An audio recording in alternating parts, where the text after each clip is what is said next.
C'était le 15 décembre dernier à Abuja, au Nigeria. Réunis en sommet ordinaire, les chefs d'État et de gouvernement de la CEDEAO se penchaient sur le dossier épineux du départ des régimes militaires du Burkina Faso, du Mali et du Niger. Un départ officiellement prévu le 29 janvier 2025. Mais l'organisation en décide autrement avec la mise en place d'un délai de rétractation de 6 mois. L'autorité décide de fixer une période allant du 29 janvier 2025 au 29 juillet 2025 comme période de transition et de maintenir les portes de la CEDEAO ouvertes aux 3 pays pendant cette période de transition. Des portes ouvertes donc que les 3 États concernés viennent de claquer au nez de l'organisation par un communiqué commun. Le collège des chefs d'État a été surpris par cette décision unilatérale de prorogation qui ne saurait lier les pays de l'AES.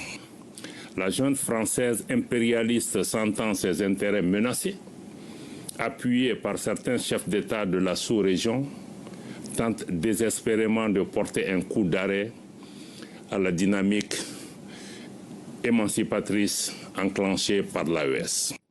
Et le ministre malien poursuit en accusant ce qu'il appelle la junte française et ses supplétifs de planifier et de conduire des actions de déstabilisation contre l'AES, l'Alliance des États du Sahel, qui a été formée en juillet dernier par le Burkina Faso, le Mali et le Niger lors d'un sommet à Niamey pour acter le divorce avec la CEDEAO.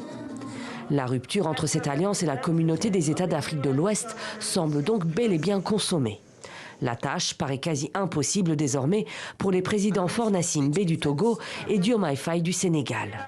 Ils sont les 2 médiateurs chargés de ramener les 3 pays dans le giron de la CEDEAO.